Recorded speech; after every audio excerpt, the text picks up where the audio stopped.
আসসালামু আলাইকুম রহমতুল্লাহি ওবরকাতু। সুবা সায়েন্স একাডেমির পক্ষ থেকে এসএসসি 2027 ও 28 ব্যাচের জন্য আন্তরিক শুভেচ্ছা ও অভিনন্দন।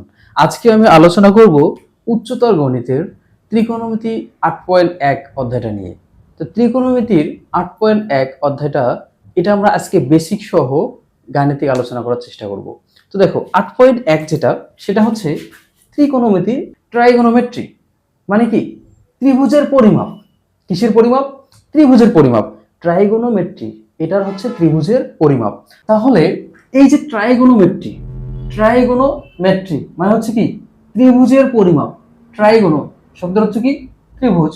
মেট্রি শব্দ হচ্ছে পরিমাপ। তার মানে ট্রাইগোনোমেট্রি শব্দ হচ্ছে ত্রিকোণমিতির পরিমাপ। কিসের পরিমাপ? ত্রিকোণমিতির পরিমাপ। আচ্ছা, এই যে ত্রিকোণমিতির দ্বিমাত্রিক কোণ অনুসারে তিনটি পদ্ধতি ইউজ করা যায়। কয়টি পদ্ধতি? দ্বিমাত্রিক কোণ অনুসারে তিনটি পদ্ধতি ইউজ করা যায়। এটা হচ্ছে দ্বিমাত্রিক দ্বিমাত্রিক কোণ তিনটি পদ্ধতি। তিনটি পদ্ধতিতে পদ্ধতিতে নির্ণয় করা যায়। তিনটি পদ্ধতিতে নির্ণয় করা যায়, সে তিনটি পদ্ধতিতে নির্ণয় করা যায়। সে তিনটি পদ্ধতি কি কি? নির্ণয় করা যায়। আচ্ছা, দ্বিমাত্রিক কোণ, যে ত্রিকোণমিতির যে দ্বিমাত্রিক কোণগুলো, ত্রিকোণমিতির এই দ্বিমাত্রিক কোণগুলো তিনটি পদ্ধতিতে নির্ণয় করা যায়। তিনটি পদ্ধতি, একটা হচ্ছে ষাটমূলক পদ্ধতি। কি পদ্ধতি? ষাটমূলক পদ্ধতি। আর একটা হচ্ছে বৃত্তীয় পদ্ধতি। বৃত্তীয় পদ্ধতি। আর হচ্ছে শতমূলক পদ্ধতি। কি মূলক পদ্ধতি? শতমূলক পদ্ধতি। তো এক নম্বরটা হচ্ছে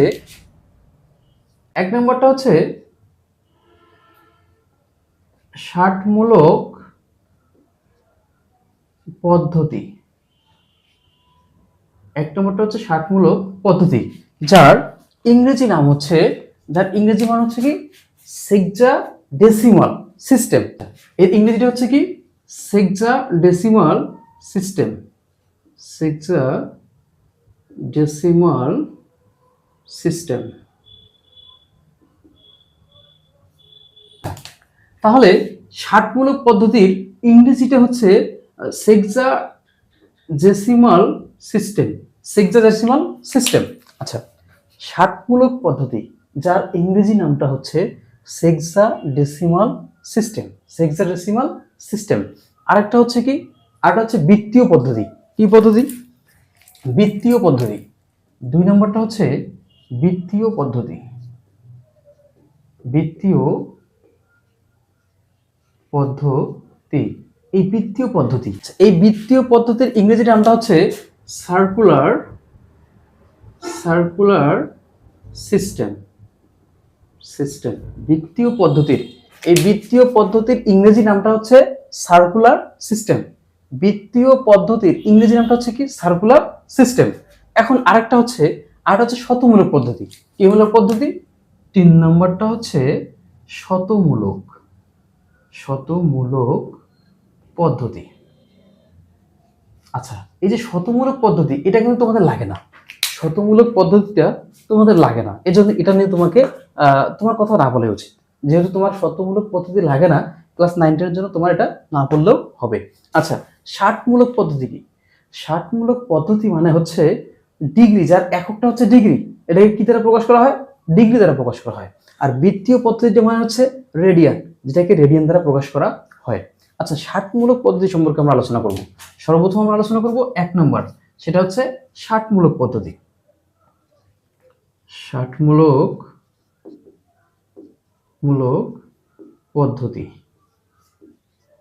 আচ্ছা, এই যে ষাটমূলক পদ্ধতি বা সেক্সাডেসিমাল সিস্টেম, এই সেক্সাডেসিমাল সিস্টেম এটাকে যে ষাটমূলক পদ্ধতি, যাকে ডিগ্রি দ্বারা প্রকাশ করা হয়। কি দ্বারা প্রকাশ করা হয়? একে ডিগ্রি দ্বারা প্রকাশ করা হয়। একে ডিগ্রি দ্বারা প্রকাশ করা হয়। আচ্ছা, এই যে ডিগ্রি দ্বারা যে প্রকাশ করা হয়, কি দ্বারা প্রকাশ করা হয়? ডিগ্রি দ্বারা যে প্রকাশ করা হয়, সেটা কিভাবে প্রকাশ করা হয়? ডিগ্রিটা কি, তারপরে মিনিটটা কি, তারপরে সেকেন্ডটা কি, এটা কিন্তু আমাদের জানতে হবে। দেখো, এই যে যদি এরকম একটা চিহ্ন থাকে, এটাকে কিন্তু ডিগ্রি, মানে ডিগ্রির চিহ্নটা হচ্ছে, ডিগ্রিকে প্রকাশ করা হয় এই চিহ্ন দ্বারা। এটাকে বলা হয় ডিগ্রি, এটাকে বলা হয় ডিগ্রি। তারপরে দেখো যদি একটা একটা উপরে দেখা যাচ্ছে যে এটাকে কি বলে, একটা উপরে মনে করো যে তোমার প্রাইম আছে, যেটাকে আমরা প্রাইম বলি, এই একটা প্রাইম এটাকেই বলা হয় মিনিট, মানে একটা দেখা গেলে এটাকে বলা হয় মিনিট, দুটো থাকলে এটাকে বলা হয় সেকেন্ড, এটাকে বলা হয় সেকেন্ড। এখন দেখো যে ডিগ্রি, মিনিট, সেকেন্ড এদের মধ্যে সম্পর্ক কি, এদের মধ্যে কি সম্পর্ক আমরা সবাই দেখো, যে ওয়াল যে ঘড়িগুলো আছে, এই ওয়াল ঘড়িগুলো কিন্তু আমরা যখন দেখি যে 60 সেকেন্ডে 1 মিনিট, আবার 60 মিনিটে 1 ঘন্টা। তো আমরা এখান থেকে যদি সম্পর্কগুলো নেই তাহলে এভাবে লেখা যায় যে 1 মিনিট ইকুয়াল টু হচ্ছে 60 সেকেন্ড। তারপরে লেখা যায় 1 ডিগ্রি ইকুয়াল টু হচ্ছে 60 মিনিট। তার মানে এভাবে লেখা যায়।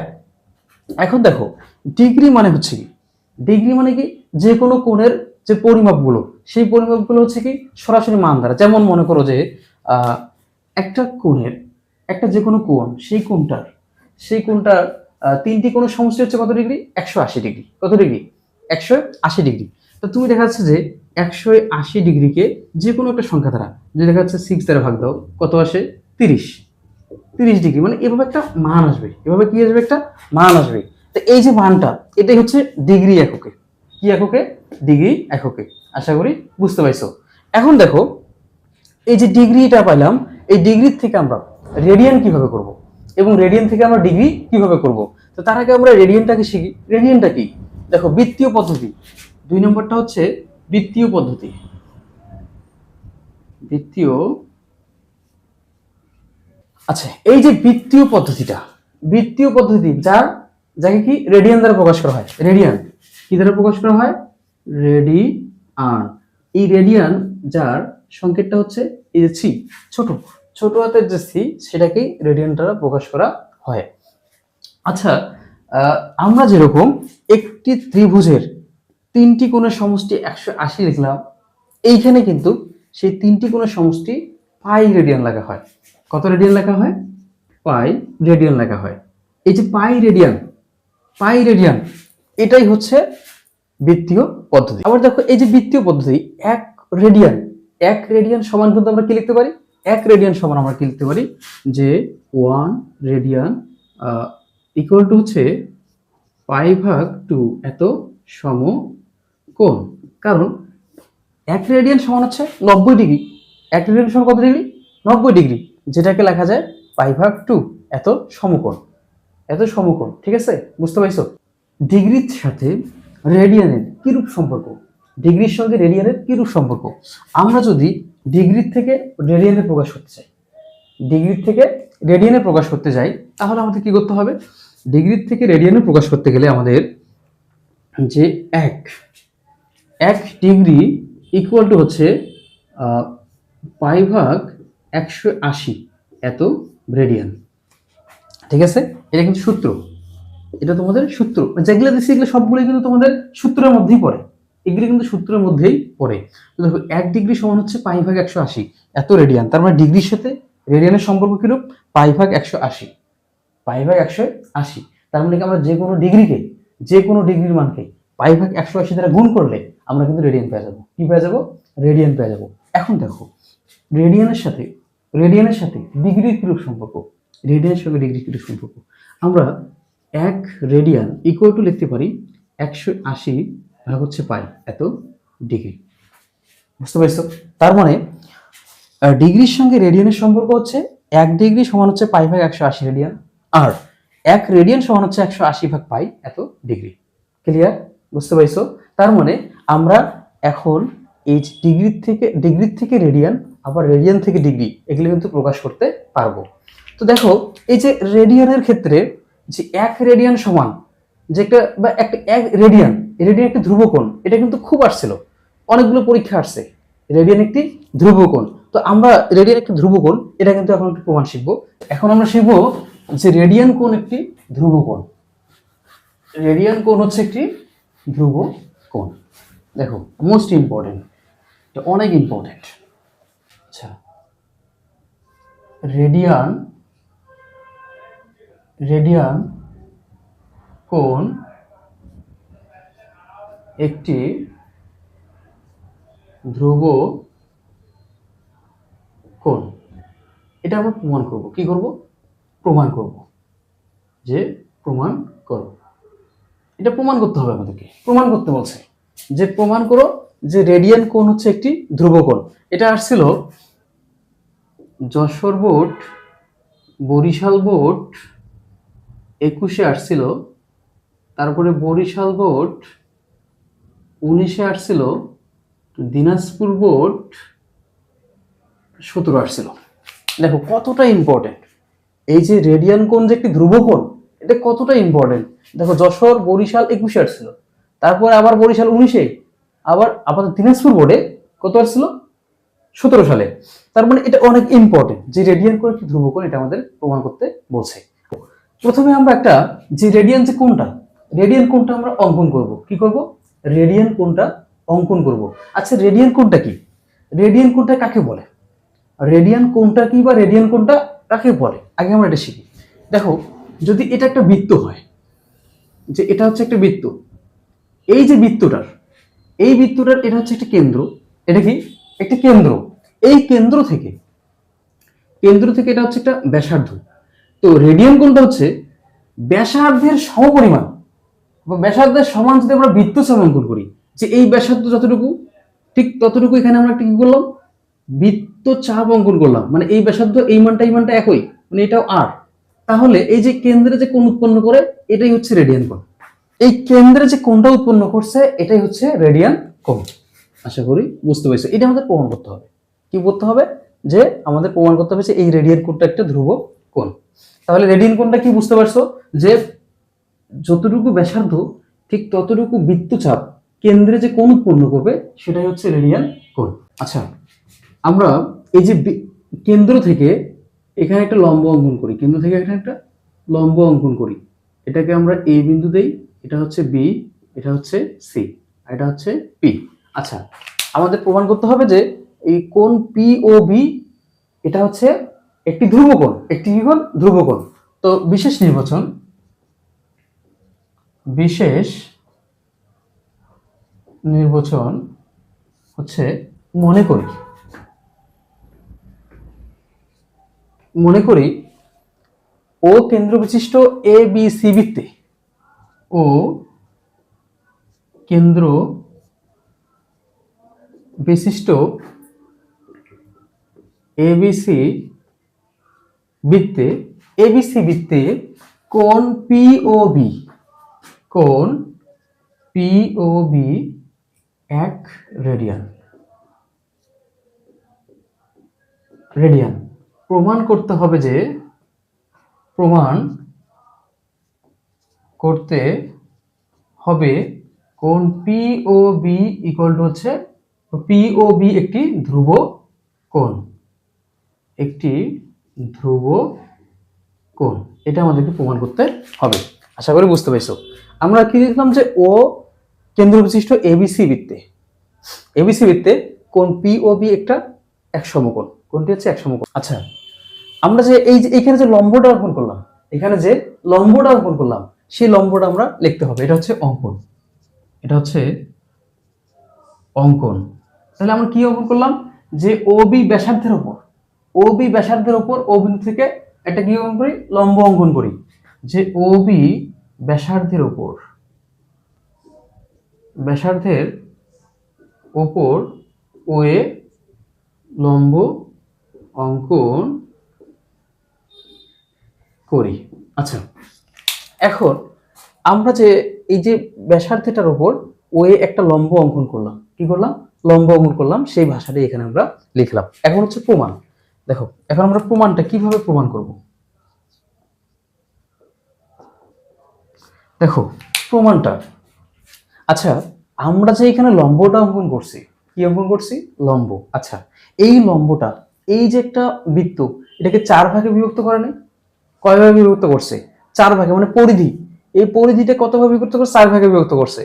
মানে যে লম্বটা অঙ্কন করছি, এখানে যে আমরা জায়গাটা পাইছি, এই জায়গাটা এই যে পরিধির একটি অংশ 4 ভাগের 1 ভাগ এরা দখল করে নিছে। আচ্ছা তাহলে যেহেতু পরিধিকে 4 ভাগের 1 ভাগ এটা দখল করে নিছে, তাহলে আমরা লিখতে পারি যে চাপ চাপ এ বি ইকুয়াল টু হচ্ছে পরিধির পরিধির 1/4।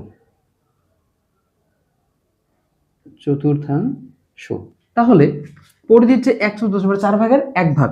তাহলে এখানে পরিধিটা হচ্ছে কত? পরিধিটা হচ্ছে টয়েস পাই আর। তার মানে আমরা লিখতে পারি যে পাই আর ডিভাইডেড বাই 2 লিখতে পারি যে চাপ এ বি ইকুয়াল টু হচ্ছে মানে পাই আর ডিভাইডেড বাই হচ্ছে 2। এখন দেখো, যখন এই যে পিবি চাপটা এটা কি ব্যাসার্ধের সমান না? ব্যাসার্ধের সমান কিনা? তাহলে আমরা লিখতে পারি যে চাপ চাপ পিবি ইকুয়াল টু হচ্ছে আর। চাপ পিবি ইকুয়াল টু হচ্ছে আর। আমরা কি জানি? আমরা জানি আচ্ছা আমরা জানি আমরা জানি যে কোনো বৃত্তচাপ দ্বারা আমরা জানি কোনো বৃত্তচাপ দ্বারা কোনো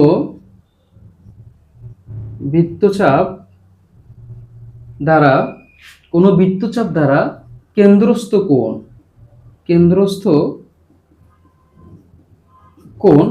কোনো বৃত্তচাপ দ্বারা কেন্দ্রস্থ কোণ চাপের সমানুপাতিক।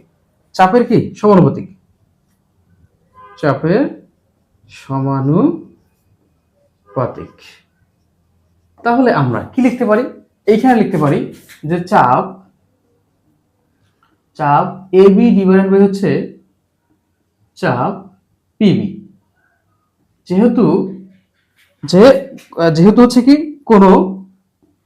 কোনো বৃত্তচাপ দ্বারা কেন্দ্রস্থ কোণটা চাপের সমানুপাতিক। কোনো বৃত্তচাপ দ্বারা কেন্দ্রস্থ কোণ ওই চাপের মানে ওই বৃত্তচাপের সমানুপাতিক। সেহেতু আমরা লিখতে পারি চাপ এ বি ডিভাইডেড বাই হচ্ছে চাপ পিবি ইকুয়াল টু হচ্ছে এখানে দেখো, এখানে যদি আমরা মানটা লিখি যে চাপ এ বির মানটা হচ্ছে কত? চাপ এ বির মানটা হচ্ছে পাই আর ডিভাইডেড বাই 2 ইকুয়াল টু চাপ পিবির মানটা হচ্ছে শুধু আর। তাহলে এইখানে যদি আমরা একটু কাজ করে নিচে একটা 1 থাকে, তাহলে হচ্ছে পাই আর ডিভাইডেড বাই 2 গুণ হচ্ছে উপরে 1 যায়, নিচে 8টা চলে আসে, মানে নিচের ভগ্নাংশটা গুণ হলে নিচেরটা উপরে যায়, উপরেরটা নিচে আসে। তাহলে আর কাটা, এখানে হচ্ছে গুণ হচ্ছে কি সমকোণ। ঠিক আছে, ক্লিয়ার? এখন দেখো, যেহেতু পাই একটা হচ্ছে ধ্রুবক ও সমকোণ, পাই ধ্রুবক ও কি সমকোণ, যেহেতু পাই ধ্রুবক ও সমকোণ, সুতরাং আমরা লিখতে পারি যে কোণ পি ও বি একটি ধ্রুবক কোণ। আশা করি বুঝতে পেরেছো। ধ্রুব কোণ যে রেডিয়ান কোণ একটি ধ্রুব কোণ, তোমরা কিন্তু এটা এভাবে সমাধান করতে পারবে। দেখো, রেডিয়ান কোণ একটি ধ্রুব কোণ, এটা কিন্তু অনেকগুলো বোর্ডে আসছিল। তোমরা এখন বুঝতে পারছো যে এটা কতটা ইম্পর্টেন্ট। তো এই কোশ্চেনটা তোমরা একটু মনোযোগ দিয়ে এটা কিন্তু করবা। ঠিক আছে? আচ্ছা, সকলের সুস্বাস্থ্য কামনা করে আজকের এই ক্লাস এখানেই সমাপ্ত ঘোষণা করছি। আল্লাহ হাফেজ।